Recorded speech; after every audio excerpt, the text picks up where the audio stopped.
Your system? Good. Glad to hear that. So we got a candle on? We have a candle and such, right? I don't know where Bev is. I lost Beverly. So put the candle out? Or no? No, we put the candle. Yeah, we put it You're right not going to in, do it that way? in a bowl, don't you think? You want? No, you're You want supposed to put the candle into the wine or juice. yeah, but I'm gonna put some wine in there. Do you have a spice After, box? I got Oh, pour some in. We'll put the candle out like that? Good. Okay, sounds good. All right. So you want me to use the microphone? Yeah, unfortunately. All right. We have it all. So can you hear me? Wow. Somebody, you light that candle So Dan asked me about, I've never used a microphone here. It's so weird. Dan asked me about Havdalah, and I asked him if he was going to sing the first paragraph, and he said, oh, I don't sing the first paragraph, but so I'm going to do it. So here we go. So we're going to light it first? We'll do that first. And this tune that I do, I invented actually, I don't know, many, many years ago, because I didn't know what I was doing at the time.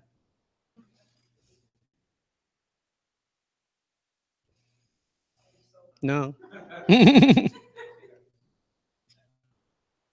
Are we good? All right. הנה אל ישועתי אבטח ולא אבחר כי עזי וזמרת אדוני ויהי לי לישועה ושאבתם מים בששון ממחנה הישועה לאדוני הישועה על עמך ברכתך סלע אדוני צבאות עמנו משגב לנו אלוהי יעקב סלע ליהודים הייתה אורה ושמחה וששון וכאן כן תהיה לנו כוס ישועות אשא ובשם אדוני אקרא. Here we do a lighty-dotty-dot, right? Which was just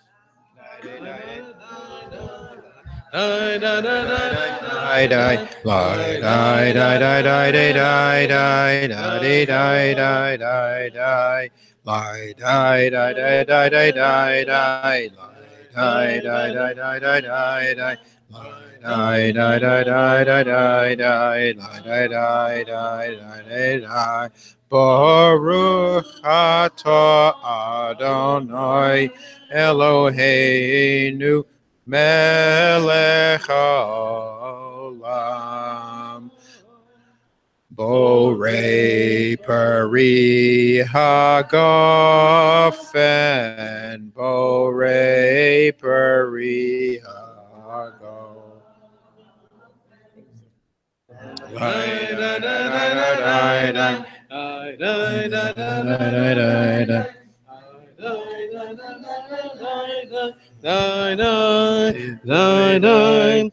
Baruch atah Adonai Eloheinu melech haolam Borei b'nei besamim Borei b'nei besamim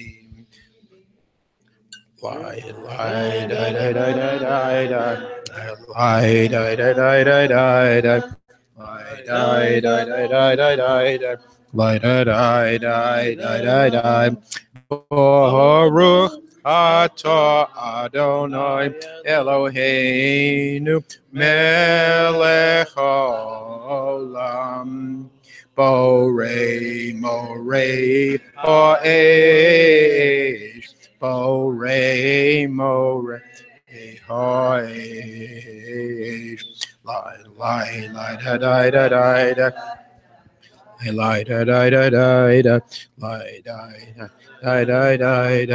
want to do the last? What did they do with their tune? Baruch atah Adonai Eloheinu melech haolam hamavdil ben kodesh lecho ben chor lechoshech ben Yisrael le'amim.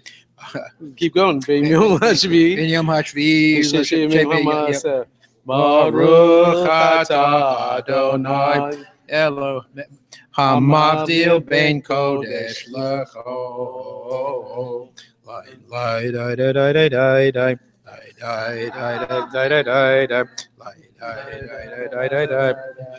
Are you okay? All right. More proof, if any was needed, that we need the rabbi and Lisa here. Shavua tov, Shavua tov, Shavua tov. All right. Shavua tov. Shavua tov, Shavua tov.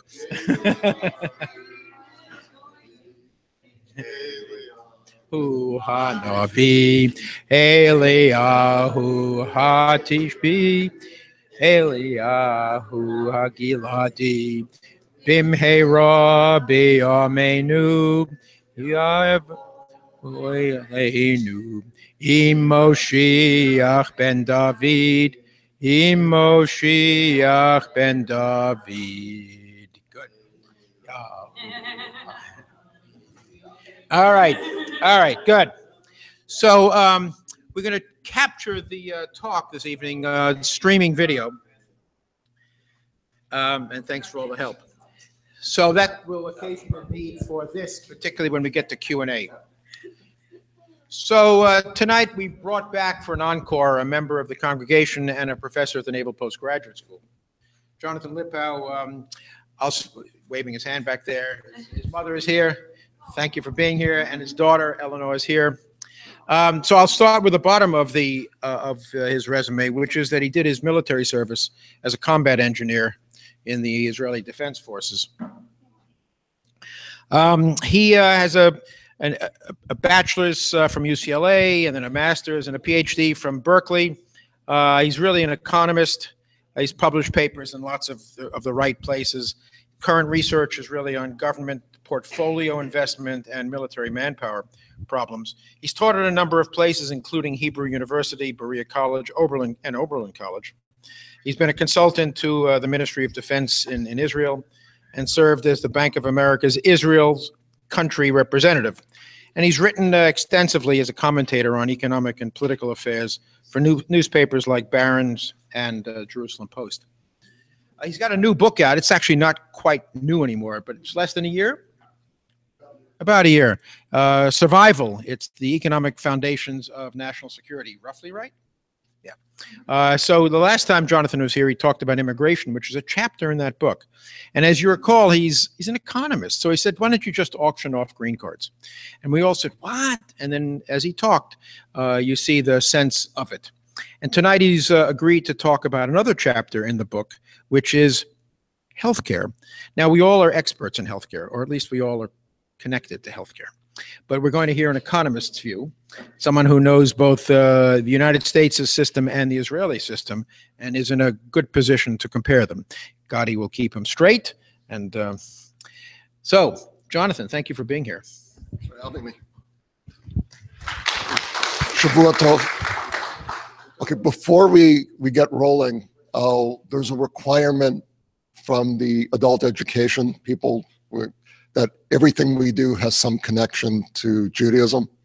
So we're going to get that out of the way with the first slide. I was looking for what on earth am I going to say about but this is a comparison of the Israeli and American healthcare systems in terms of inputs and outputs. Inputs like how much money is spent per person in the country. And by the same token, how many physicians do you have? How many hospital beds do you have? And what the healthcare outcomes are. of which you can see the healthcare outcomes for Israel are superior to the US. And the resources going into healthcare are substantially smaller in Israel. Just out of curiosity, has anyone ever lived in Israel and so you've had the experience of what it's like? And when you came here, was it a shock? Yeah, eventually you get used to it. Yes, but I know, right? To come from there here is a shock. Yes, I remember. Oh, yes. No, it's aggregate. That's all spending, right? Which is something that I personally I think it needs to be emphasized. Is what matters is how much resources go from the whole society into something, not necessarily through the government. I remember when we moved here, Angelica, my wife, went to the doctor for the first time and came back and said, so I told her that, you know, my son had this problem and she dealt with it. And then I said, and he also has this problem. And she said, no, that has to be a separate visit. Why does it have to be a separate visit? Because that's the way the billing is done in a lot of the US system. In the Israeli system, they'll pile everything on at once and try to get it all over with and make it as convenient as possible, because that's also convenient for the system. And we were really dismayed by the paperwork. I remember receiving endless amounts of paperwork when I first moved to the US of, this is not a bill, we're just telling you how we dealt with your bill. And I remember thinking like, it's $5 to produce this, and it's going in there. I don't really care how they dealt with my bill, right? But the Israeli system actually is far superior to our system. And the question is why, and that's one of the things we'll address today. So first of all, I mean, I don't actually intend to use slides, but I prepared a few slides because it does help to visualize a few things that I may be saying are facts, but you don't actually see any data or anything backing them up. So Alex, could you switch to the next slide?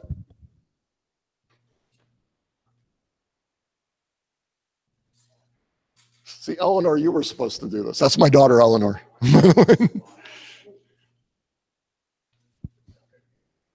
There we go. Okay. So what you see here, it's kind of a little bit blurry, but it is simply a worldwide metric of life expectancy on the vertical and how much we are spending on healthcare per person on the lateral. And what you see, I mean, Israel, can you see it? It's over in the upper left-hand corner. Right? And basically anything above that curve, you're doing better than average. Okay, you're producing results in terms of life expectancy that are better than average for a country of spending that kind of resources. But what you see is a real profound outlier. Actually, you see two very important outliers. Russia is one of them. Russia's unique in being the only developed country where life expectancy has plunged. Yes? I'm supposed to stay a little closer. Okay, I have found a use for Eleanor. Give me the border and we'll put Eleanor at the border. On the stage. I know it's for the video, but do I need to be on the stage? Okay. Is this good? All right, we're not starting again. So Russia here is a country that is very troubled in terms of producing good life expectancy outcomes for resources. But the US is way out here. And that in of itself, that's the kind of thing that economists look for to try to understand, is there a problem? The first thing I'll do is just draw a picture and look at the data and say, what jumps out of the picture? That's what jumps out of the picture. Okay, Alex, next one. And this next one is, this is projections of the future. So right now we are spending in the US 18% of GDP on healthcare. It's about $3 trillion. The question is, what does the future hold? And what we see is that number is likely to rise to about 30% of GDP over the next 20 years. That's a lot. As it is, I mean, when you bear in mind that countries like Israel are spending 8% of GDP for healthcare. And that number has been stable for a long time. And in the US, it's unstable and rising to numbers like that. I mean, at a point like that, we're talking about Medicare alone consuming 20% of GDP. By way of perspective, today, the US government, the entire budget, debt service, defense, Medicare, Medicaid, Social Security, everything is 20% of GDP. So we're talking in 20 years' time, we're looking at a situation where our budget's going to be swallowed. If we don't double taxes, we won't be able to pay the bills for this. And doubling taxes, I'm personally not of the opinion that our taxes are too high today, but if they doubled, I may change my mind in terms of consequences and disruption to society from taxation. Now, nobody expects costs to continue rising as they have. This is actually simply the number that you see if nothing changes from the past. And we're getting, you see by the end of the century, we're looking at 70, 80% of GDP going to healthcare. That isn't going to happen. I forget the name of the economist who said this, but it was an incredibly wise thing, which is rare for economists.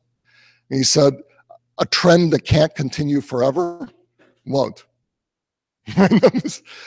Something's going to give, something has to happen. So the real message here is not that we're all going to die and it's all going to collapse and head to the fallout shelters because there's going to be a fiscal apocalypse. So that isn't what's going to happen. What's going to happen is that we're going to change our healthcare system sooner or later, whether we like it or not. I personally vote for sooner, but sooner or later, the system that we have, whether we like it or not, is not going to be the system we're using.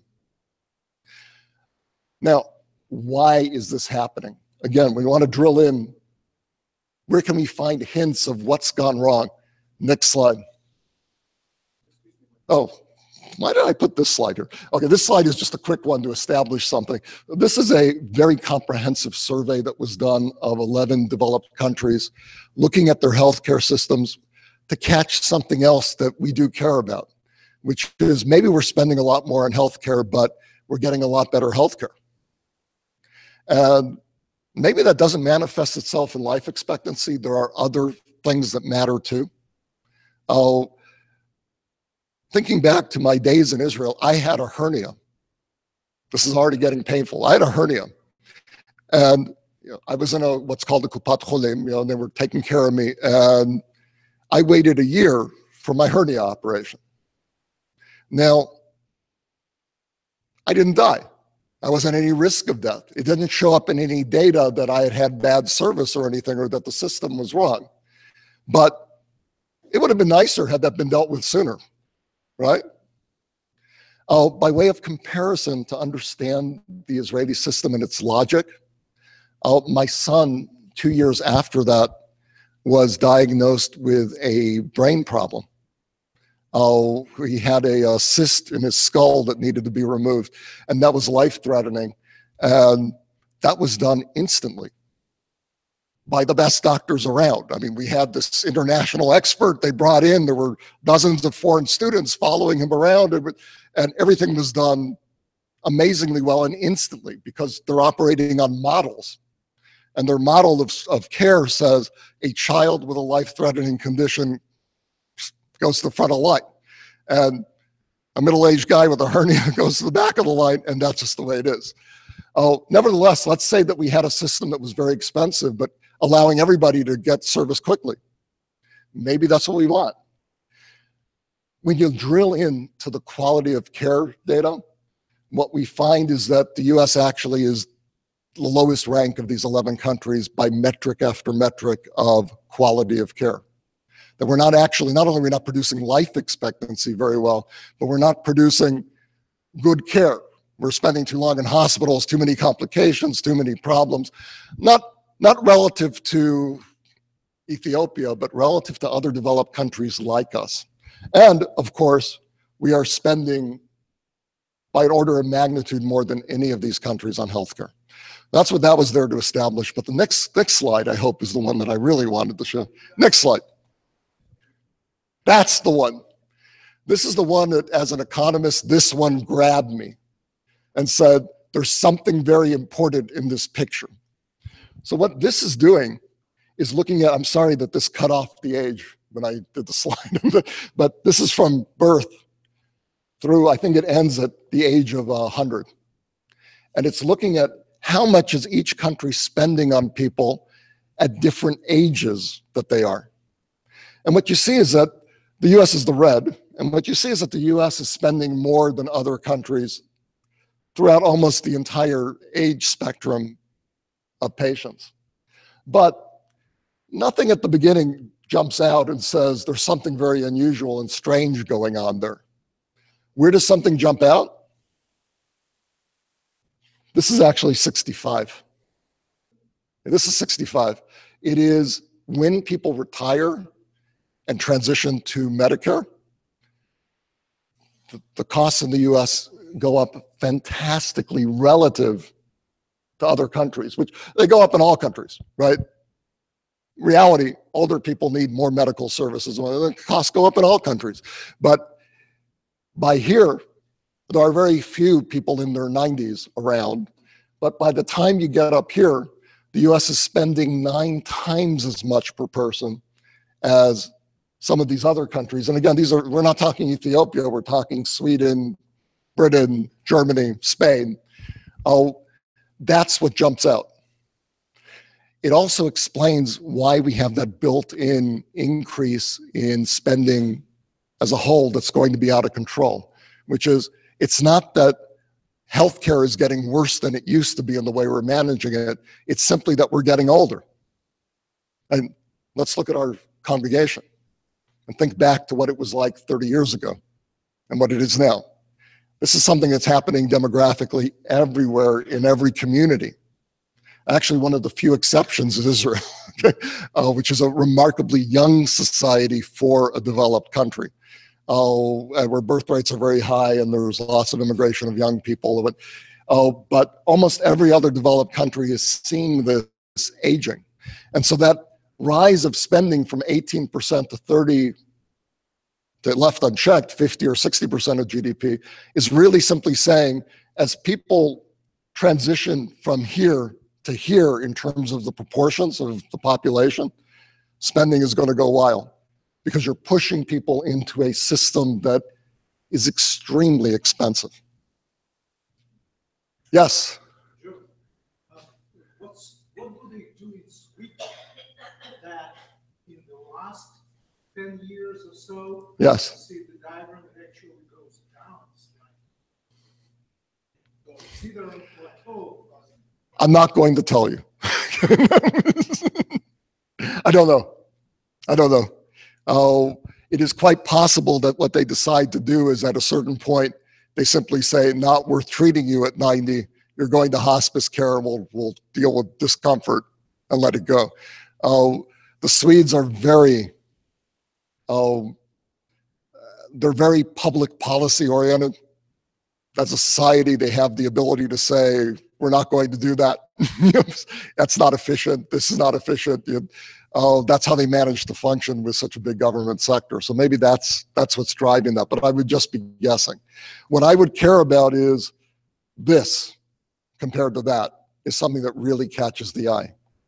And it begs the question, what's different about what we're doing there compared to here? And I mean, there is an answer, right? That here, this is full of people that either are on private insurance through their employers or are getting Medicaid or are not insured at all. And here, what is this population? How is it insured? Every single one of these people has Medicare in the United States. Every single one of them. And that's what got me thinking, that's where the problem lies. That even though things are very messy here in our system, that this is the driver. That there's something gone wrong here that is pulling everything with it out of whack. Okay, let's take a look at one more slide that sort of illustrates out of wackiness. This is a great slide. Growth in the number of physicians and the number of people in administration in healthcare. From 1970 to 2013. The number of physicians has gone up by about 50%, which is just fine given that our population in that time has gone up by about 50%. We're not, as a society as a whole, we're not short doctors. We have some problems with distribution of where they are and their skill sets, but we're not short the number of doctors. What about admin? The number of admin people in those 43 years has gone up by 3,000%. 3,000%. Yes? Right, that's all in, right? That's all in. Again, what we're looking for is not, I'm sorry, this Mikey Pa is driving me nuts at the moment because I got a haircut. She made me get a hair, and there's just not enough hair to clip it. So, yes, that includes all admin. So it includes the people in doctors' offices. It includes people at HHS and federal government. It includes people at the insurance companies. That the head counts for the people needed to make the paperwork go to get the system to work has gone, again, wildly out of control over time. So again, this is the kind of thing that as a policy person, this is what you look for. What on earth is going on? That's big, and that suggests there's something wrong. What could it be? All right, I think that that's the last slide in this series, but let's take a look. What's the next slide? Yeah, not interesting. A few more slides that illustrate the same point. Next one. Also, same point. Same point. Okay. All right. So, what's gone wrong? Well, I have an admission to make. I mean, as Dan mentioned, I'm a defense economist. I've been my entire career as an economist, a defense economist. I started working at the Ministry of Defense in Israel pretty soon after I finished my PhD as an outside consultant. Started doing all of my research on this topic, and that's why I'm here at MPS in Monterey, is that this is my skill set. So what do I know about healthcare? The answer is nothing. When I started writing this book, it was about what does the US have to do to survive? And unfortunately, no matter how I could splice it and dice it, I kept on coming up with, if I don't address healthcare, I'm not addressing the elephant in the room. It's like, this is really the number one challenge that this particular country faces, that it needs to overcome in order to survive. So I spent a lot of time reading about it, learning about it, trying to extract from it what are the themes that really matter and can really explain what's going on. And I came up with a few. The first one is that people don't deal with healthcare rationally. And that's shocking, isn't it? Yes. But the models that economists use are all based on people doing things that make sense. Like being calm and considered and thinking, what is the right decision? What is the right choice for me? And there are many situations. I mean, one of the things I do at work is think about defense manpower. And one of the things that drives me nuts about that is that a lot of the models are based on, well, you just give them a wage and they serve in your military. And I know better. It isn't actually that simple at all, right? With healthcare, all of these things that you need for rationality are missing. One is, to be rational, in a strict sense of the word, you have to understand the issues you're dealing with. Do people actually understand medicine? Doctors know something about it, right?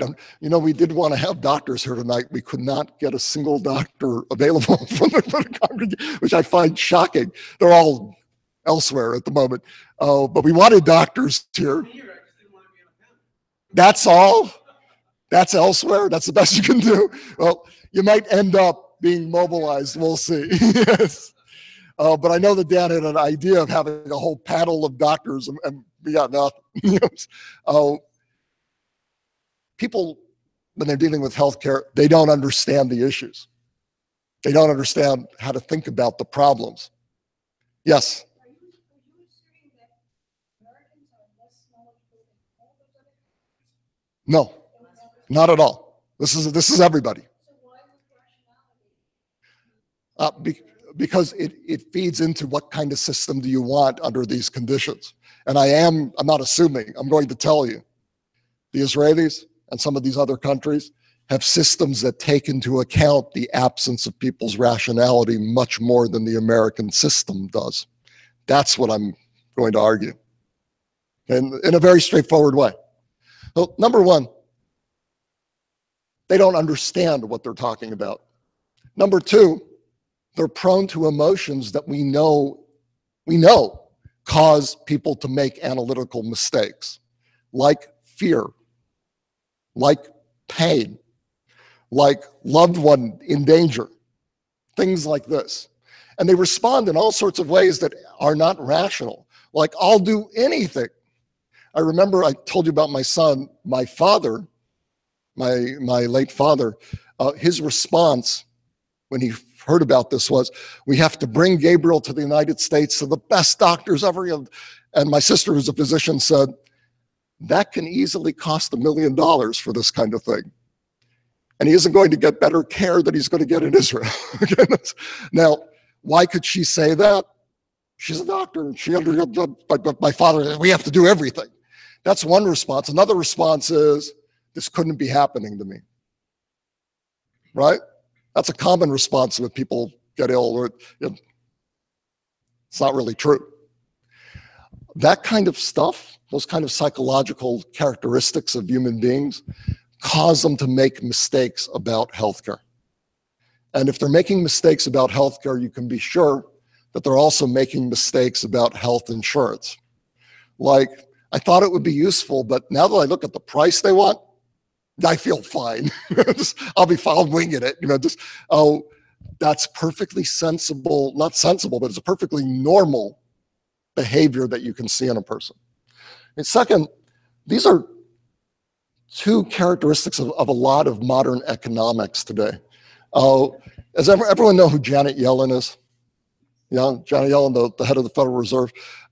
She's part of a power couple, of which she's the practical one who does the shopping and raises the child and runs the monetary policy of the United States. Her husband is the impractical one who has a Nobel Prize in economics, George Akerlof. And Akerlof's great contribution was in defining what adverse selection is. So it's a situation where the way he described it was a used car market. So you have used cars, and some of them are what we would call peaches. They're really good cars. And other cars in the used car market, they're lemons, bad cars. And the problem with peaches and lemons is that they all look alike, right? They all look alike. The only person that knows if they have a peach or a lemon is the one that owns it. So they go to sell their car, and they offer a price, and the person that's buying it says, how do I know that this isn't a lemon? And what is the answer? It's a peach. Isn't that what you'd say if it is a peach? Yeah. What would you say if it's a lemon? It's a peach, right? And you can't tell. So the buyer says, I think there's a high probability that this car is a lemon. I can't tell, and I know that there's some chance it's a lemon. I'm going to offer you a price that reflects that. And do you know what people that have peaches do? They walk away. Right, I'm not selling you my car for that. It's worth a lot more than that. And as a result, what's left in the used car market? The lemons. The lemons. Now, that was applied very soon after Akerlof came up with it to the health insurance market, where people have some sense of whether they're healthy or not. And when they come to the insurer, and the insurer says, are you healthy? What's the answer? I'm a peach. I'm a peach, right? You wanted to charge me a lot, I'm a peach. And the health insurer says, not so sure you're a peach. I'm going to price this as if you may not be telling me everything you know about your health. And what does that do for people who actually are very healthy? It makes the insurance unattractive, right? Too expensive. And they walk away. Could they benefit from having insurance? Absolutely. Absolutely. But at the price that's being offered in the market, they're saying, that isn't worth it to me. So that's a characteristic of a lot of economic situations, and it is very much rampant in healthcare. Then there's something known as moral hazard. That actually wasn't invented by George Akerlof. That was invented by Joe Stiglitz. Is anyone familiar with him? Also has a Nobel Prize. He was the head of the Council of Economic Advisors under President Clinton. Wonderful economist. I am feuding with him right now, but it has nothing to do with this. Moral hazard's a great idea. And he also applied it to insurance markets. And what he was trying to explain is how protecting people from risks affects their behavior. So for example, in a car insurance market, if your car is stolen, you get the full value of the car back? No, never. That's not the way it works, right? You get most of the value of the car back. Yes, if you got the right insurance, but they will never fully insure it because they have experience with human beings. And human beings, if there are no consequences to their car being stolen, are perfectly capable of parking it in the worst street in town, leaving it unlocked with the keys in because that's the most convenient thing. And if it gets stolen, well, that's too bad. I've got insurance, right? So moral hazard's another issue that crops up here. How behavior gets changed by the set of incentives for risk that you create. That's another issue that we'll see pops up in healthcare. Finally, this is a really important one, actually the central one in my mind, which is that in a normal economic system, we use prices to decide how valuable things are. That's really what prices are. When you talk about a price system or a market system, it's just a big computer. And that big computer is cranking out numbers of the relative value of different things in this economy. And I'm going to argue that in healthcare, our price system has collapsed. That there is no connection between the prices of things and their actual cost and their actual worth. And there's reasons for this. And the central one is this is actually, most of this is just copying from other people that I found, but I came up with this term myself, country club goods. Healthcare is a country club good. That's shocking, isn't it? What is a country club good? Something fancy and luxurious that you don't really need? That's not what I meant. What I meant is that it's the kind of good where it makes sense to buy a membership in the country club and not have to pay for using the pool or the golf course. Because healthcare by its nature involves very high fixed costs and very low marginal costs for most things that it's producing. So let's take a medication. There are medications that don't have these characteristics, but for most medications, it was the research and development that cost a lot. And the production of the medicine, the moment it becomes generic, the price plunges, and it doesn't cost a lot to make this medicine. So that when you're paying full price for a drug that costs $100 to produce and you're being charged $10,000, you may decide to take a pass on that medication because it's only worth $5,000 to you. And from a social perspective, $100 and we save you $5,000. But if you do something that's worth to you $5,000, you shouldn't stop from doing that. But the pricing systems are such that we're being discouraged from using resources when we should, and sometimes being encouraged to use resources when we shouldn't. So, core argument of mine is that it is the absence of a working price system that is causing problems in US healthcare. That the worst of this lack of working price system is in Medicare, is in the way we deal with the elderly, and that there are clear signs that both in government and in the private sector, that there has been a gradual shift towards more sensible arrangements for people that are not on Medicare, and that it's not happening with Medicare. Consumers would love to have the lower marginal price. Yes. Who then pays for the larger capital expenses? Okay. So we'll cut to the chase. Okay, we'll cut to the chase. What makes the Israeli system different than the American system? It's a managed care system. Lock, stock, and barrel. It's an HMO system. So the way it works is that you pay taxes.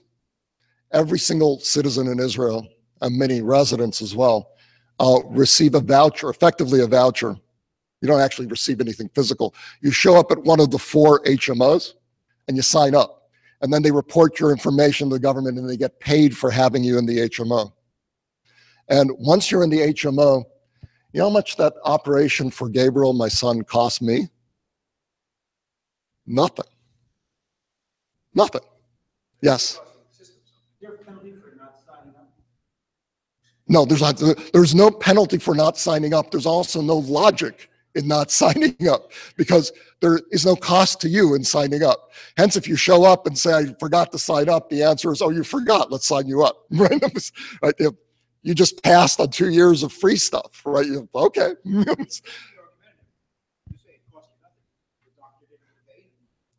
Oh, the doctor gets paid. So from the sum that the government pays the HMO, it has to run its operation. Now, what is it done by doing that? It's made the services you're getting free. Boy, we should waste them, right? We should just use them right and left. And that's what I want to do. I want to go and get wonderful, all the bells and whistles healthcare in Israel. And I show up and say, that's what I want because it's free. And you know what the doctor says? Can't have it. Guess what? You don't get to choose. I get to choose. And I'm working on a model. I've got a budget to keep, and I've got, we've calibrated how much money we get and what we're willing to spend it on. And remember, I mentioned my operation took a year because there's a model, right, that is based on very arbitrary judgments of, all right, important things are ones that involve large numbers of years of life being affected. Hence, children go to the front of the line. Life-threatening things go to the front of the line. Quality of life things for elderly people, they go to the back of the line. It's a model, right, that is governing their thinking. Oh, that kind of system, the prices are organized correctly, which is to say the country club does think about how much the pool and the tennis courts and the golf course cost. And it's there in the price you pay for the membership in the country club. Yes?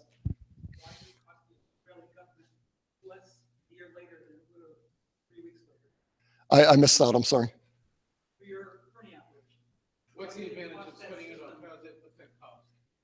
By putting it off a year later. Oh, putting it off, how much does it cost? Oh, sure.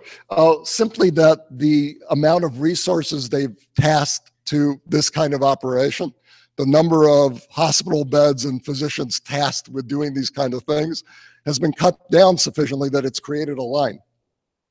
And they're saving some resources and they've created a line. And they don't mind.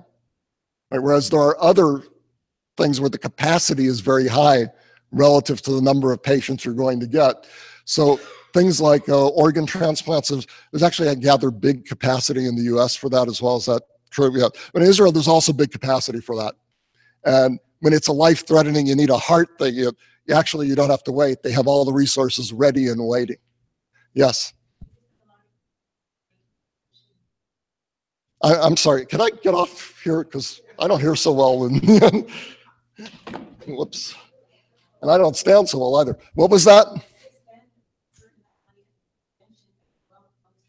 Well, yes, there's going to be, in a system like that, the HMO is going to have lots of incentives to keep you healthy because their costs are down when you're healthy.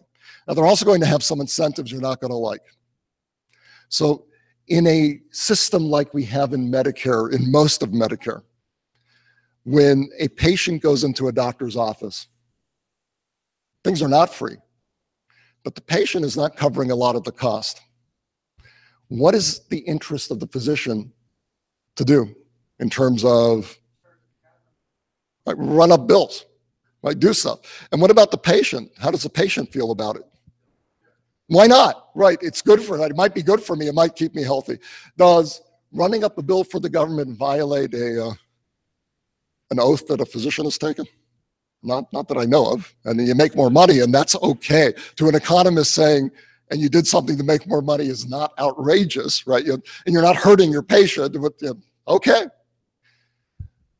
That's the system that we have through much of Medicare. Not all of it, and I'll go into that a little bit, but that's the system we have through much of Medicare. Where Well, it used to be all over, but as you'll see in some of the slides, the younger people, we've been transitioning from that system to a managed care system for decades and moving very, very rapidly in that direction. Medicaid also has moved to a lot more managed care. And the evidence is that's brought a lot of costs under control, but at the elderly level, the costs are still being pulling up everyone else. Oh, and in the elderly level, it's mostly still pay for service. Many Israelis carry private insurance. Absolutely. Not only do they carry private insurance, but the HMOs know that their chances of selling you private insurance are higher if you sign up for the HMO. So compared to the basket of services that they're guaranteed to provide you by the government for signing up with them, they usually exceed that level of service because they're trying to compete with each other to get you to sign up so that you'll also buy other things from them. So it's ultimately two choices, those who have only government coverage and those who have private coverage. Yes, absolutely. And that's, I mean, as long as people's incomes are not all identical, you'll always have that. Right? And that's simply guaranteed that there is no proposition that we're going to stop people that have money from spending their money on whatever they want to spend their money on, right? And hence, if you've got people that are richer people are richer, and they live better in many, many metrics, right? In many, many different aspects of life, including they get better healthcare. They do in every system. That goes for Britain and Germany, and that goes for everywhere. Yes. Will you at some point address the impact of private insurance companies, in other words, how they move from being more of a public service and enmesh with how medical insurance was covered by the employer? Yeah. And how it's just not so convoluted. Yes. And now insurance companies reap most of the profits. I mean, much of this expenditure is being picked up by Well, being reaped by insurance companies. right. So you would think that the insurance companies then would be fabulously profitable if they're reaping most of the profits. They are? Yes. No, they aren't. Well, there's vast numbers of actual administrators make good money out of this system, right? And actually, so do the vast number of people employed by insurance companies. But a clear tell is look at the return on equity of health insurance companies, which are publicly traded, and it's public knowledge how profitable they are. They don't look unusually profitable. They don't look like they're losing money in aggregate, but this is not a jackpot of a. Well, yes, there's pay, but the pay isn't just of the insurance. Look at hospital administrators, look at nonprofit people in this sector. You'll find that pay is very, very high. And there are reasons for that. But getting back to our story, what makes that managed care different is that in that system, the doctor works for the insurer. That's basically it. The insurance is not I give you money, it's I give you the care, right? I provide the doctor for you. The doctor works for the insurer and no longer has an interest in running up the bill. Now, that said, that creates an incentive that makes people very uncomfortable about managed care, which is, what is the doctor's incentive? To push down the bill, right? To not give you things that you actually need. My view of that is that, yes, that's an incentive, but it is totally asymmetric. The amount of incentive in that direction is tiny compared to the huge incentive to run up a bill in a pay-for-service system. And the reasons, there's several clear reasons. One is, does not giving someone care that they need violate a physician's oath? Yes, unambiguously, right? And we know, this is actually something we know in economics. Businesses or work which involve oaths, people take oaths seriously. We're about to actually, saying this before Yom Kippur is really, oaths are something to be taken very, very seriously, right? And we know that people actually respond to that. Second, most physicians, although they make good incomes, That isn't actually why they decided to become physicians. They actually like this profession and want to do this profession, and put income as a secondary consideration. They're not going to sacrifice doing their job well in order to save some money. More importantly, let's run through an example of one of these country club good issues, a CT scan. CT scans, the actual cost of this thing is embodied in the purchase of the machine. That's where the real cost is. It doesn't cost a lot of money to run a scan itself. But what is charged for a CT scan? The last one I had was $2,000. My actual price was more like 200, but I was charged 2,000. Why? Because I've got to help pay for the machine. So if the CT scan isn't going to do me any harm, and the doctor knows that they've got to, they got to run up some bills to pay for the machine and whatnot, they will run CT scans that we don't really need. Okay, each time costing us a few $100s that we shouldn't have spent. If the CT scan is bought by the HMO as part of its budget, and the physician says, gee, I don't want to give a CT scan to someone who actually needs it, how much money is being saved? Not $2,000, because that's not what it really costs to run a CT scan. It only costs like 100. And hence, it's asymmetric in both metrics. It's both in terms of the doctor's motives and also in terms of the cost of saving of when you're skimping on care that people need, as opposed to when you're running up bills because you need to pay for all your fancy machines and the like. Oh, does that make sense? Yes. So at the Kupat Cholim that I would belong to, the Kupa buys a certain number of scanners because it knows with its population that it has, it's going to need a certain number of scanners. And it's already in the price that you've bought access to the scanners when you need them.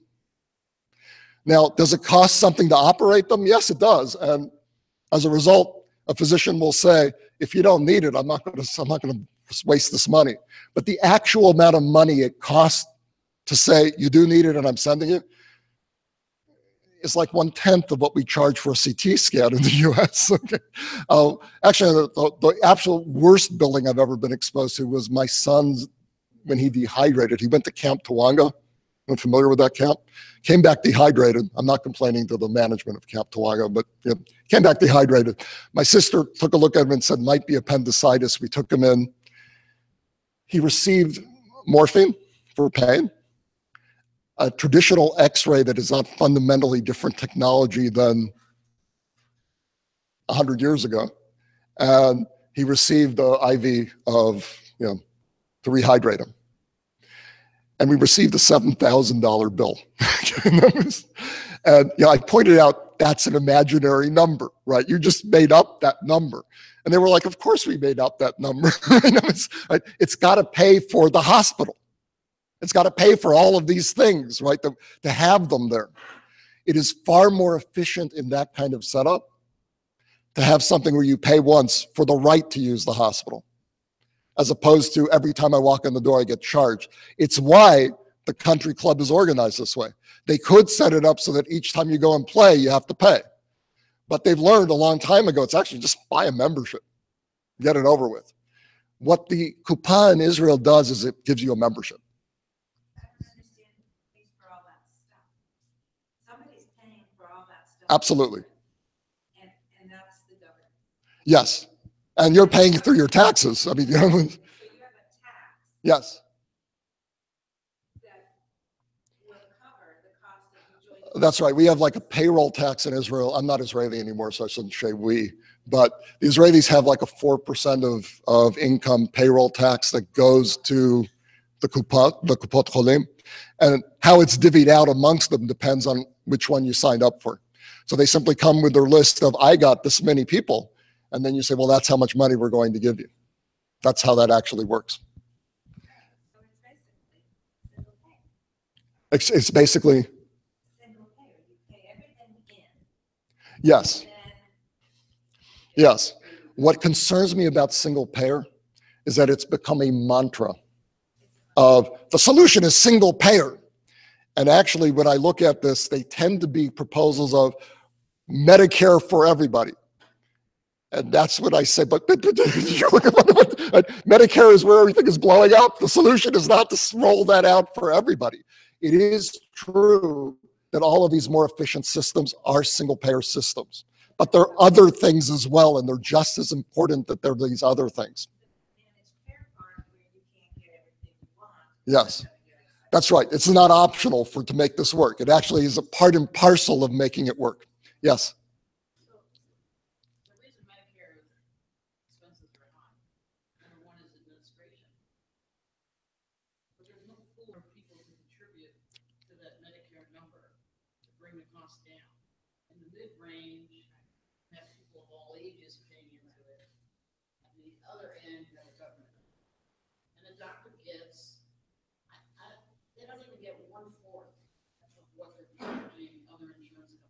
Mm-hmm.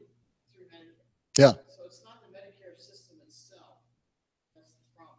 Oh no, it's the Medicare system itself. I can't emphasize that enough. It is actually the Medicare system itself. That the absence of younger, healthier people in that system means nothing in terms of why we spend 9 times more per elderly person than other countries do. Remember, we're not asking about prices, we're talking about actual costs. And bringing in someone young and charging them more so that I can charge you less, well, that might be good policy, that depends. It doesn't change how much an aggregate is being spent. And the issue here is actually that the aggregates being spent are way, way too large compared to the outcomes that we're seeing.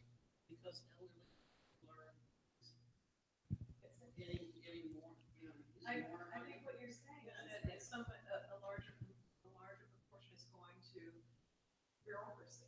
Well, yes. So let's talk through what happens. Let's go back to the doctor's office. Yeah.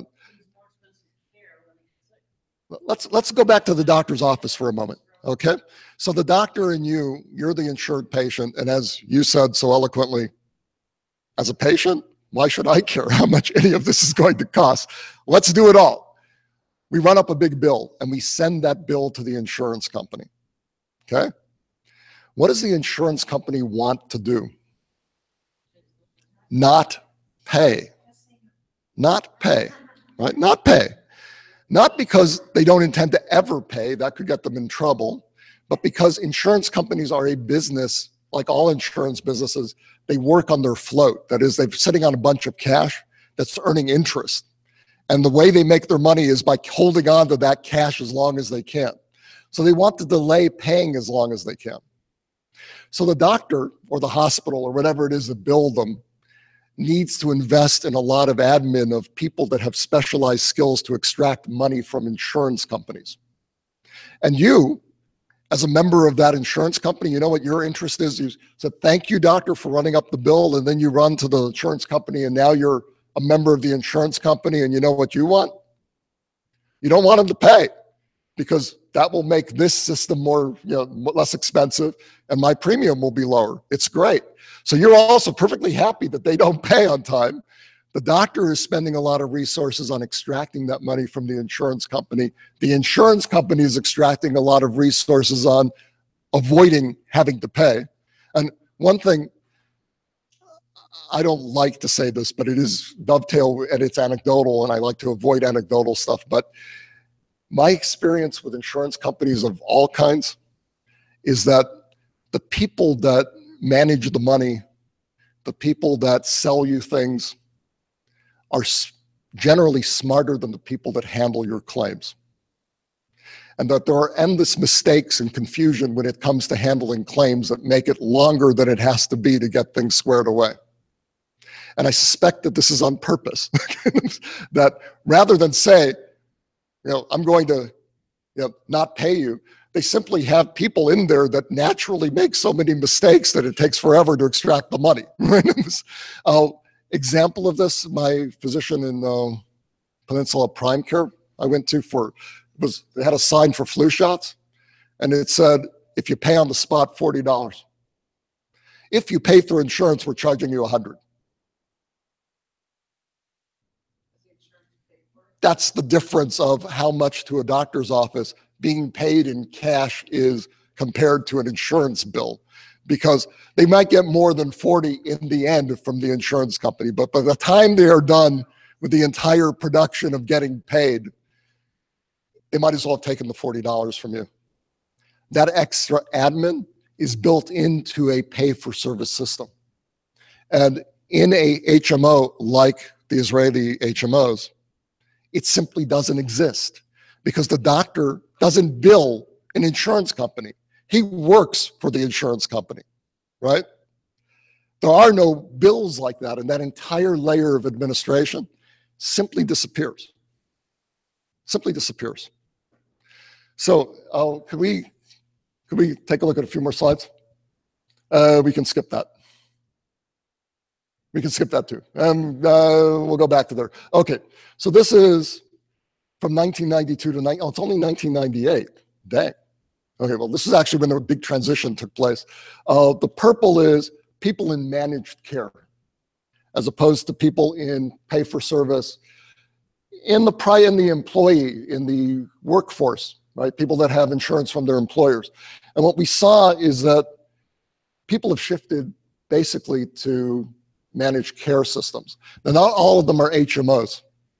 HMOs are pure managed care systems. We also have preferred providers systems, which are, the way I described it in the book is that given the structure of the market, they are jury-rigged attempts to create a managed care system out of a lot of parts that are disparate.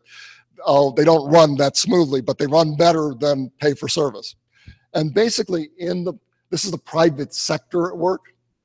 There's been a major transition to almost everybody has systems like this. Next slide.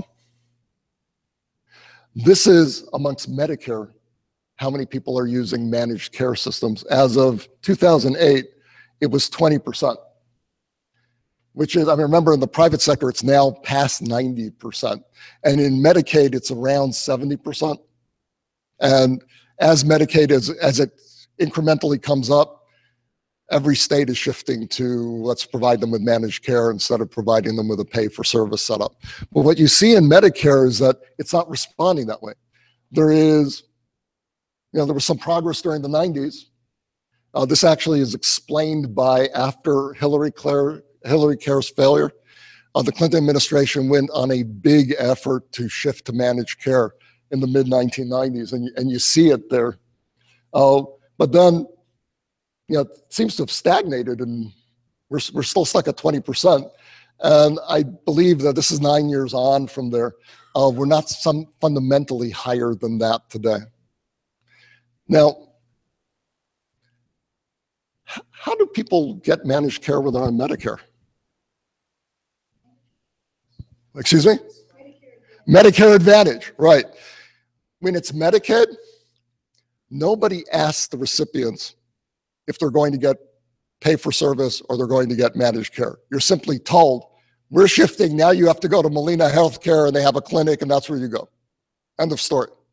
When it's private sector or government sector employees, and I have a list of insurance plans just like Dan does, what we're allowed to sign up for. And some of them are pay-for-service plans and some of them are managed care plans, and the managed care plans are cheaper. And we all sign up for them, right? That makes sense. They're just as good and they're cheaper. Let's take those. But when you are in Medicare, you have to actively make a choice, right? To go out there and sign up for a different system. How many of you are on Medicare? Lots. Oh, that's good. How many of you are on Medicare Advantage? Yeah, fewer. Okay, fewer. Although it also depends on the area, whether it's a big payoff to have Medicare Advantage. But basically Medicare Advantage programs, they're all managed care programs. There's only one person here that I know well, that's my mom. What system are you in? What system are you in? Kaiser. What system were you in before Medicare? Kaiser. And you were allowed to keep it.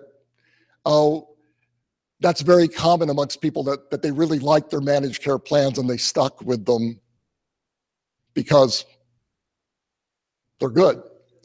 However, This is where I believe the biggest mispricing in healthcare has taken place, which is that managed care systems in principle could provide a reasonable amount of healthcare for the elderly at a fraction of what we're paying today, at a fraction.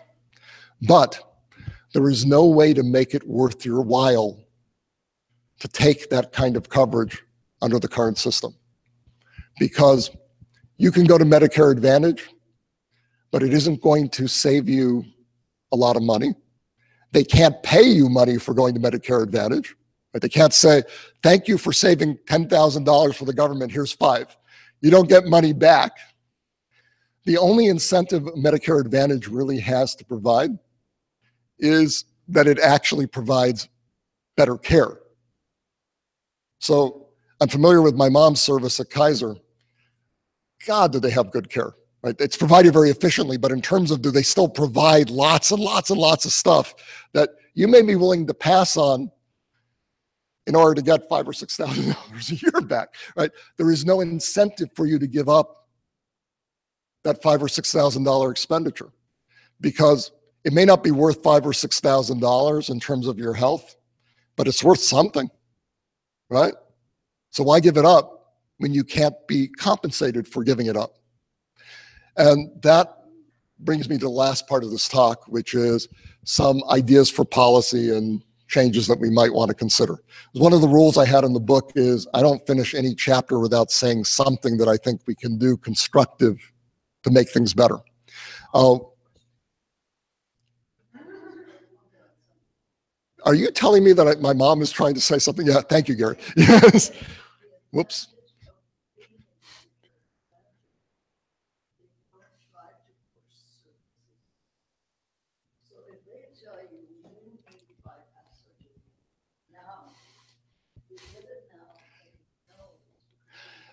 Actually, I'll recount a personal anecdote about that. My father was told that he needed back surgery. And he was like 85 then. And his response was, they're just doing that to run up a bill. And one of the ways we convinced him to do it was saying, they don't make any money off your back surgery. They've got a model and it's saying for you, as an 85-year-old, their hunch is this is worthwhile to do it. And that convinced him to do it, that it wasn't actually, and was it successful? It was really bought him a lot of quality of life for 4 or 5 years, almost certainly worth the $10,000, $15,000 that it actually costs to provide that opera. Not what it's billed at in a pay for service, but what it actually costs. Almost certainly well worth it. So let's talk about some things we can do to get costs under control in the US. In the book, I make 3 proposals, and they all center around pushing us in the direction of getting prices to work. What none of them involve is radically overnight changing our system. It's a $3 trillion aircraft carrier, and it doesn't turn very fast. And that simply needs to be taken into account. That I personally do support single payer systems. And I can see that they are in practice all around the world working better.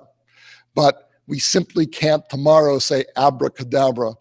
By the way, you know that comes from Aramaic, abracadabra, avracadabra. Yeah, it's just saying that. But you can't say magic and it's all solved. It isn't going to work that way. So I was thinking about incremental steps we can take. And normally I'd say the best for last, but I'm going to do the best for first because it was in terms of our discussion the most important issue we were touching on. What I propose is that we change Medicare Advantage. And I came up with a catchy name, Medicare Financial Advantage, which is set a minimum level of service that you want Medicare Advantage policies to have and allow firms and nonprofits to actually offer patients money for taking their coverage. So that, say the government is providing you with $20,000 in care in a given year, and allows you to choose a Medicare Advantage provider that they're paying $20,000 to.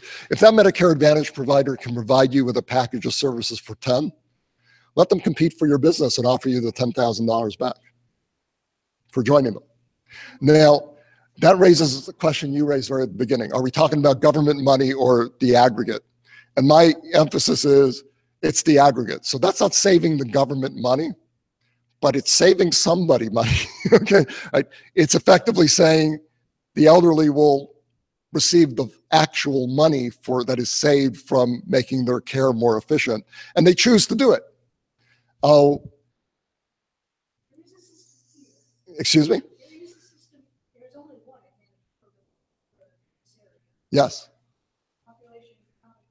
Right, we're kind of thin. We're kind of thin on the ground in our area, and we're not only short Jews, we're also short everything. Yes. Yes. And they sell their product in tiers. Mhm. So in a sense, they are giving you the opportunity.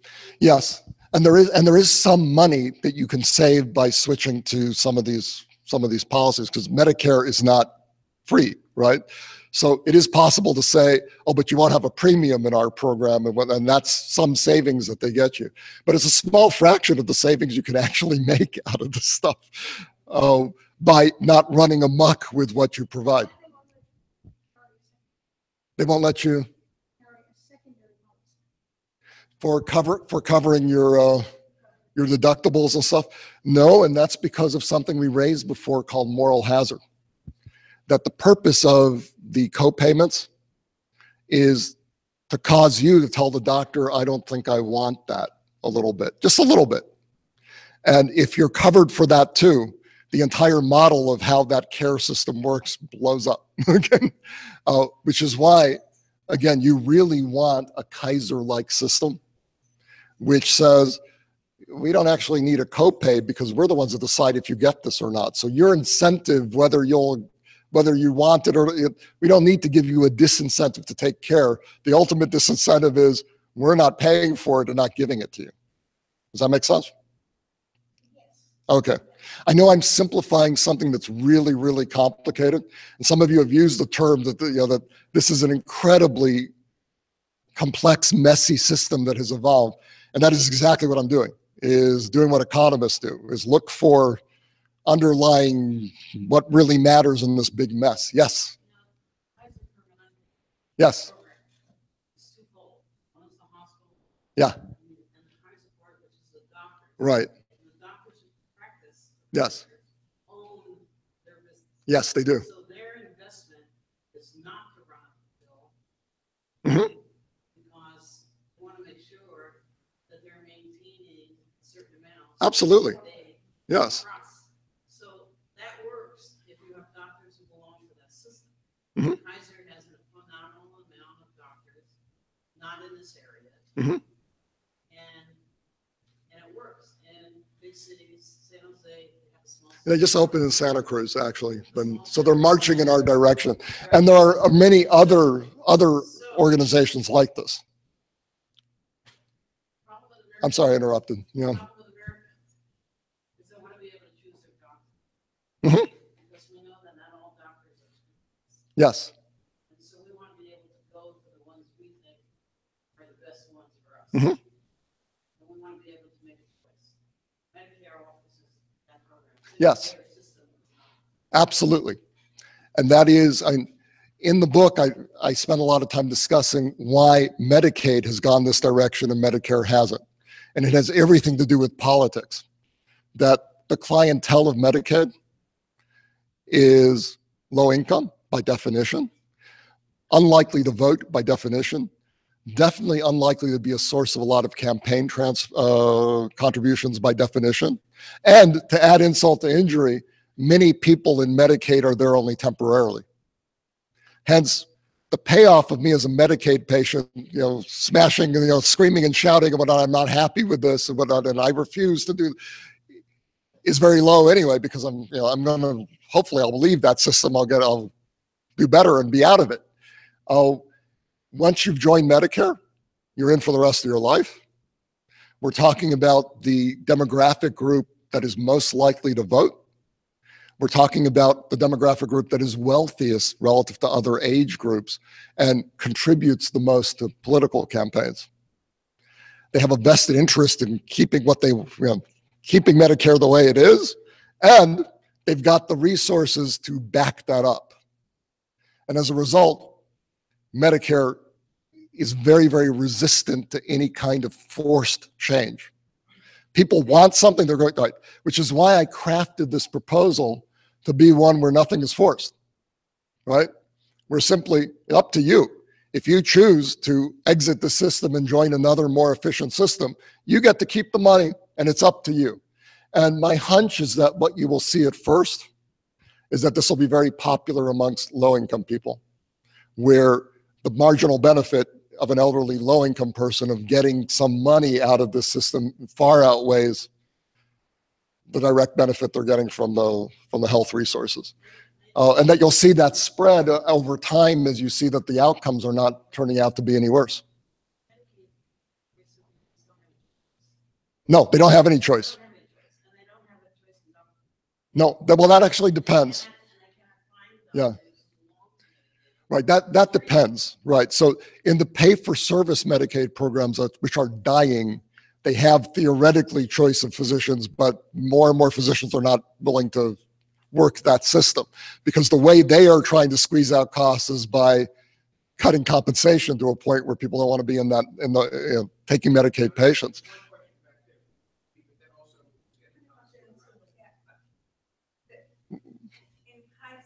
Yes.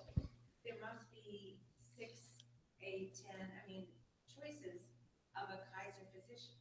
You show up at a Kaiser medical facility and you say, I need a doctor, a general practitioner, your eye drug or something. Mm-hmm.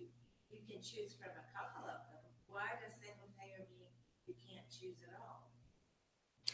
So in Medicaid, there can be situations where you have some choice, but the shift is, for example, it isn't always a nonprofit. There are also companies that specialize in Medicaid managed care. Companies like Centene and Molina, if you're interested in the big ones. She's saying single payer won't work because you won't have choice. Yes. I don't understand, like you're saying in Israel, you pay your 4%, Mm-hmm. and you have 3 or 4 groups to pick from. Yes. And even within that group, you can pick a doctor. Yes. Just Up to a point, right? Up to a point, right? Well, you only get a choice up to a point no matter what you do. Exactly, right. However, we're not talking about, this is why we started this discussion with the statement, people aren't rational when it comes to healthcare. Okay? They really aren't. That we do all sorts of things that are panicky, sudden, I'm not really thinking, I've become paralyzed and I know I've got this and I want this, right? Of which one of the major ones is elderly, very much like to stay with the physicians that they know from before. And that's a lot of Medicare Advantage is not people saying it's a better program, but I was already in something like this, I want to stick with it. Yeah, I'm sorry. How efficient is the healthcare system for active military? Boy. One of the answers to that is it's an artificial system geared to work. Yes. So what you have is you have resources there that you don't need at the moment. You need them there if you need them there. Well, so there's a number of issues. One is the way that system works is that if you are in close proximity to the assets that we have available for wartime, you got to use those facilities. So if you live say you live in Fayetteville near Fort Bragg, they have a big hospital at the base. You've got to use that hospital and its doctors if you're in the military or your whole family is effectively using that resource. If you move away to some area where there is no military installation, TRICARE is a pay-for-service outfit and it costs a fortune. And you want to try changing that? Our service people, you're going to shortchange our service people on healthcare? Public relations disaster. Now, they recognize, and people in uniform, that the system is bizarre in the sense that they get pretty mediocre care when they stay at Fort Bragg, and then when they move away, suddenly it's everything they want. They get and it's a misallocation of resources. But it's very hard to change these things. Yes. I need some clarification here. So you said that there was a huge increase in administrative costs. Yes. And also the problem is Medicare. But Medicare doesn't have that same problem that you gave the example of fighting for the bill. Medicare just pays. So there's a disconnect. Yes. Okay. That's actually an excellent point. Medicare just pays. Yes. However, that doesn't make Medicare actually the more efficient payment system, because it's the federal government doing this. It's a government doing this. And as a result, first of all, Medicare pays for many things that didn't happen. Unfortunately, that's part of it. We spend huge resources in figuring out, did things happen or not, right? And that runs up a huge bill. We spend huge resources on actually moving the funds. And speaking as a federal employee for much of my adult life, yeah, we don't think about the profit motive. We think about I could leave work at 3 o'clock and be in Santa Cruz surfing by 4. and the cutting corners, I'm not going to work hard, I'm not taking responsibility. Our IT systems are way behind. It's very hard to, my kids love this TV show called Phineas and Ferb. Yeah, it's a great show. And part of it involves a spy organization, and they have people working at the spy organization, and one of the head of the spy organization is angry, like, who spilled coffee on the couch? We had high hopes for that couch when we bought it in 1984. That's what the federal government is like, right? Everything you do is very expensive because there is so much paperwork around simply hiring somebody. You know what it's like to get rid of a person handling Medicare billing who is incompetent? It's impossible to fire them. And it has to be that way, because if it wasn't that way, well, whenever someone came into office, they'd fire all their enemies and hire all their friends, and it would be even worse. The reasons why federal governments have all these rules, and they make the government as a supplier of any kind of service very expensive. And that actually is the next proposal I actually had here, was discussing privatization of the actual services that the government provides. But that is why actually Medicare is,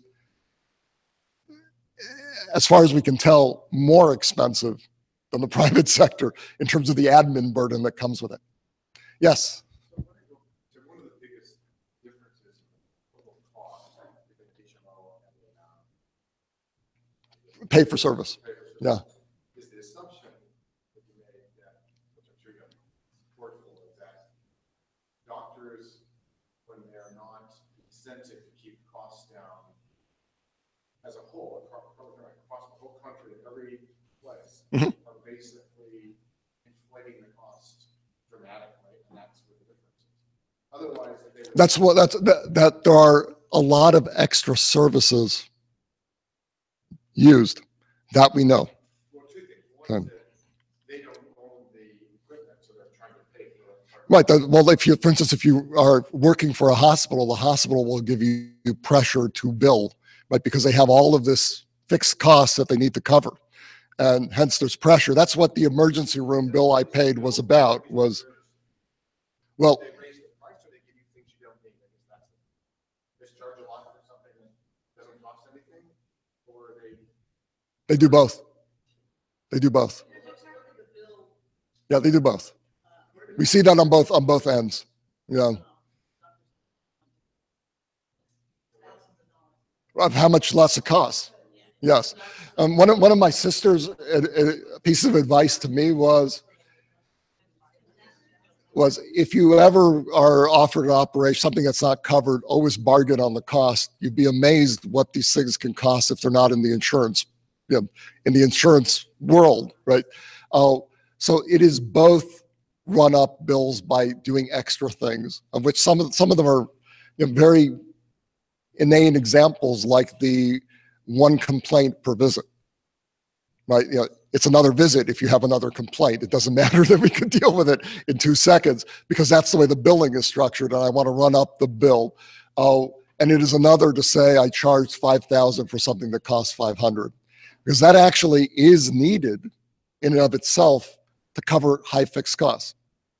Right? Even let's take a physician, for example. Right?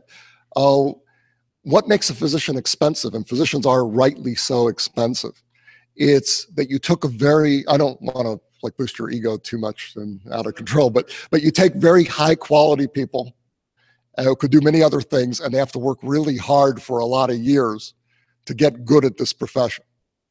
And then, they charge you for, there was a doctor also that saw my son, and he charged us $500 for 10 minutes, which didn't seem outrageous given the way things cost.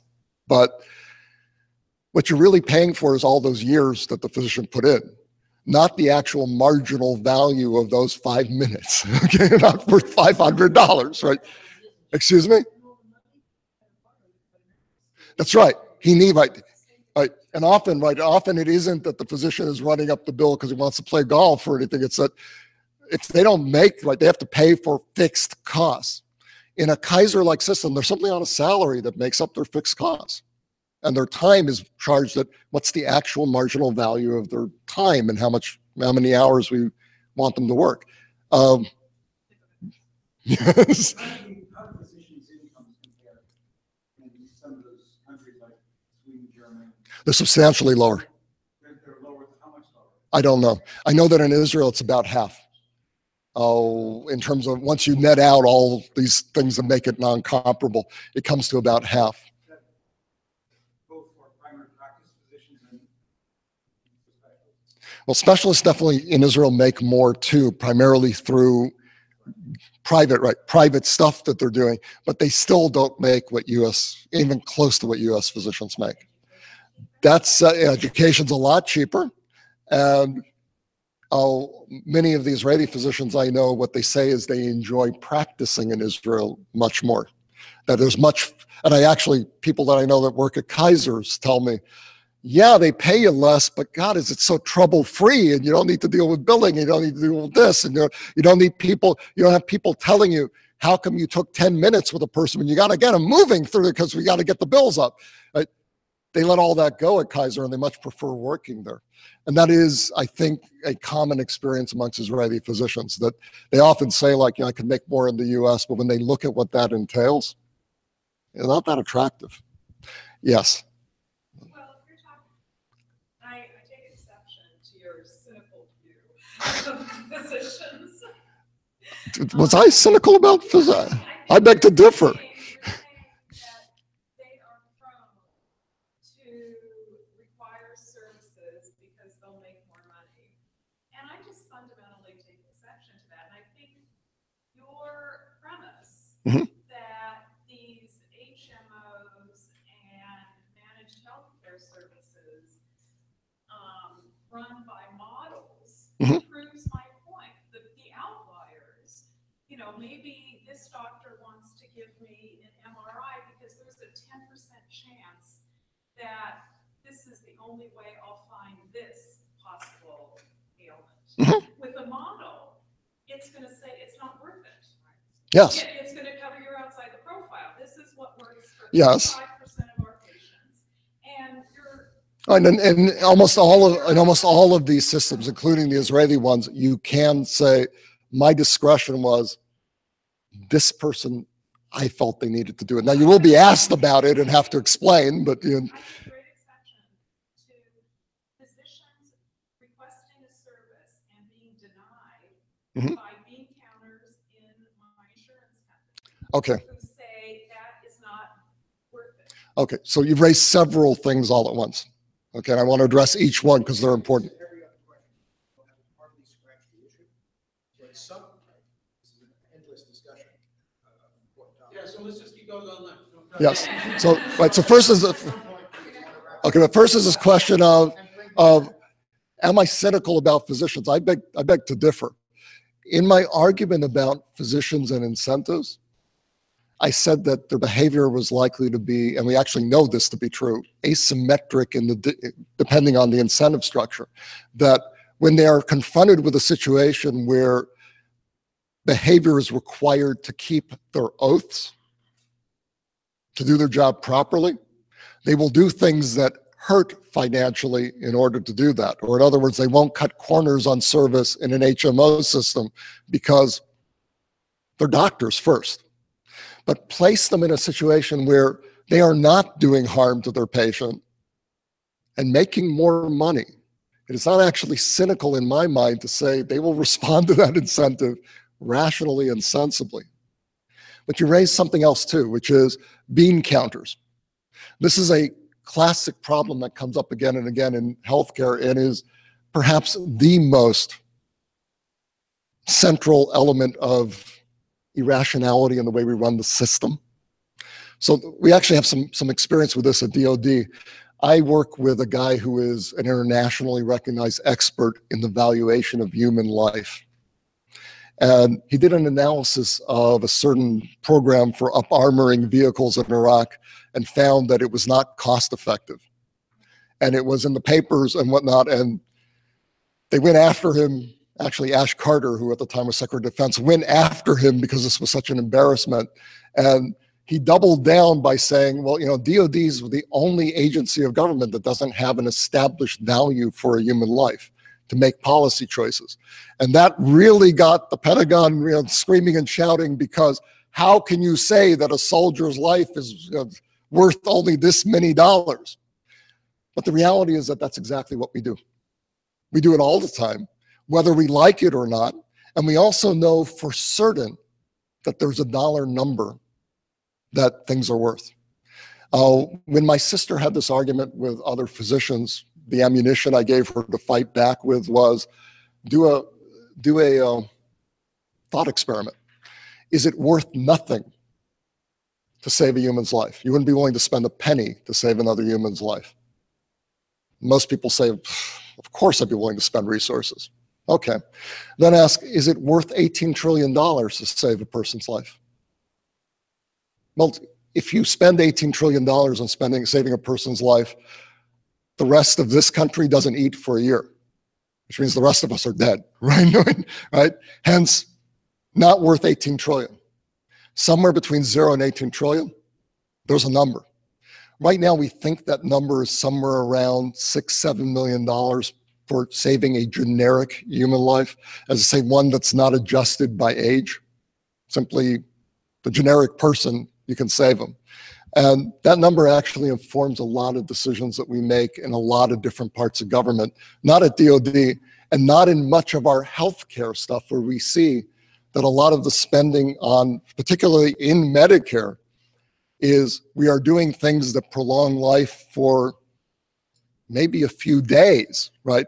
And cost absurd amounts of money to do it. And it doesn't appear, and maybe that is high quality time, but you look at the people that you've saved for a few days and they don't look like they're getting high quality time out of it. So that is actually something that bean counters have to do. It's simply outside, I mean, it's plain and simple. It's not the profession of a doctor to be able to make those kind of judgments. They're not trained in that kind of problem. And frankly, neither am I. It's a specific specialty of people that work out the actual values of these things. In Israel, they do have bean counting committees that do this. They do. And they do say up to here and not beyond that. Okay, hold the thought. Yes? Yeah, I think a huge difference between us and Israel is that Israel is one country. We're really 50, because we have 50 different states. Yes. Each state has its own rules and regulations. Yes. And that number of their life is worth varies if you're a man or if you're woman or woman. Mhm. If you're black, if you're white, if you're rural or Yes. city. And that. Okay, first of all, to work incrementally on this stuff is that we have an incredibly complex setup in terms of different entities involved in it, right? Every state is involved in this in a big way. Lots of counties and cities are also involved in healthcare in different ways. And it makes it extremely complicated relative to the Israeli system, where there are no meaningful authority below the national government. There are cities, but they don't actually have a lot of say. The national government can always overrule a city, can actually simply fire the mayor. That's happened more than once, where the government in Israel simply said, "Mayor, you're out. We're replacing you with an appointee." So that makes certain kinds of policy much, much easier. That is absolutely true. And that's why we do need to focus on things that are gradual and incremental and involve giving people choice so that you're not fighting. Yes. Here a lot, last few months, the administration from the director of the Health and Human Services, that what they're trying to do is invest in back, to let people make choices, let the market operate.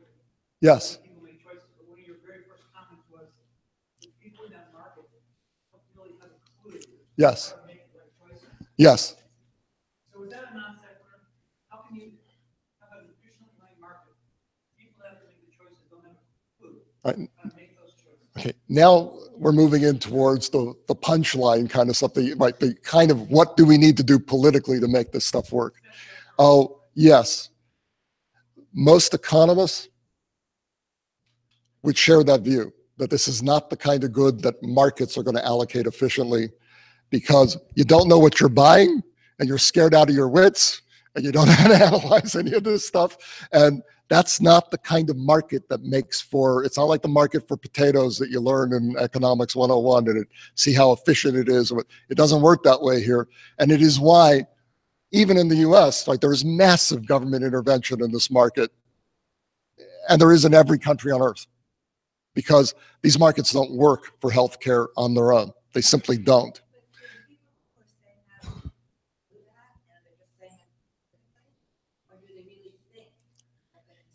This is ideology. This is ideological position. Without a doubt, this is firmly believed that markets are a superior way to allocate resources. And it's not without some evidence, right? Just markets often are a superior way to allocate resources. Let's say I need a blood test, and I have 5 labs to choose from. And they advertise how much they charge to have a blood test. Mhm. I might go to the one that's cheap, but I never know what I'm going to get charged if I ever have it done. Yeah, and there are pieces of healthcare where actually it's pretty straightforward to allow you into a market. And like diagnostics, can you choose between LabCorp and Quest? Probably you can, right? For a standard thing that you've been given, or yes. The doctors who are in the managed care, don't they have the motivation to do more tests and more studies because of liability issues? I mean, it's the same for all doctors. Well, in almost every one of these systems, there is less liability and less, I forget, there's a beautiful word for the US, and it's the love of, I forget what the term is, right? Right. We just love filing lawsuits over everything. And actually in Israel, if you want to sue them, good luck with that, right? Not only good luck with that, I mean, when Angelica, my ex-wife, had surgery, we couldn't even find out who was the doctor that had actually, all they would say was, it was a very good doctor. We're like, we want a name, right? It's like, they don't think that that's actually required patient care because it doesn't correlate with outcomes in any way. Plain to. But that's an issue. What about the United States where there's managed care? Don't they have the same? They still have the same incentives to cover things that are going to involve liability, right? They do. Where you're saying I'm being waved at. You can't see it, but I can. you're saying the tendency to order tests and do studies that are not necessary is more of a motivator? Well, we know, like the way we know about managed care, most of our information is we ran an experiment, the Rand Corporation experiment, where they randomly took populations and assigned them to different kinds of insurance pools. And in outcomes, the managed care group had the same outcomes for health as 100% pay for service, and it costs 30% less. That, and this is run over like 8-9 years of the experiment. That's a major motivator because we can see these things, but we can't put numbers on how big they are quantitatively. The numbers are pretty big. It's about 30% savings and the same outcomes. But still, the doctors in those networks can get sued too. So let me bring this to a close since people are clearly signaling they want to go home, and I do too because I'm sweated through here. Way forward, you mentioned this question of markets, the importance of markets, or lack of importance of markets. There is a lot of evidence that markets can be very useful in the way we run healthcare. Yes. How that the size of the country, the size of the system. Yeah. All causality. Alex, I missed half of that. How is the size of the system, the size of the country, Yes. and the size of the market, how do they affect that? We don't know exactly. Managed system? Yeah, we don't know exactly. I have never seen credible evidence of scale mattering one way or the other. But part of the reason is that in most other countries, they have this one system, so you don't have an experiment. And in our system, we have different systems, but they're regulated by each state differently, and they're not comparable to each other, which is why the only things we have are like the RAND experiment was good because that was a real experiment in a particular state where they did something controlled and that extracted some information that was useful. Most of it is very hard to extract. I want to get to one last point about this, which is related to what you mentioned. Yes, I personally believe that give them choice of what the insurance that is best for them, the choice that is right for them, that actually is not valid in this particular market. But there is lots of room for a political bargain here. And it relates to the management of healthcare assets. That for all the evidence that it makes sense to have a single payer, it does not make sense for the government to be a provider. And the government is a major provider of healthcare in a lot of the US. A lot of the hospitals are government owned. The Veterans Administration is a giant government HMO. The Indian health system is a government-run HMO. These systems, again, it's very hard to extract evidence, but the best evidence we have is that nonprofits and for-profits are about 20% more efficient than government-run healthcare assets. And they're for all the usual reasons. You can't fire, you can't hire, you can't buy, you can't sell. It's just an incredible miasma of rules, and it makes it very hard to get anything done in a government system. So as part of a grand compromise of gradually moving to managed care and moving to it as a single payer system, I would suggest part of that compromise should be privatizing hospitals, privatizing the VA.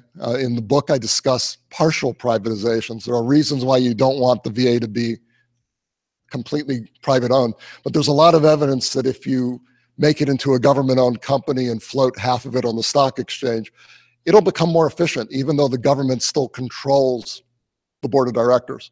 It simply makes it an animal that it can do things that government agencies can't. So I think that might be part of the way forward in terms of meeting people's ideological needs. And I think this is not any rationality. This is an ideological stand, which is markets are good. And again, I'm not going to say that there aren't lots of situations where markets really are good, but this really isn't one of them. It simply isn't. All right, I'm done. Any more?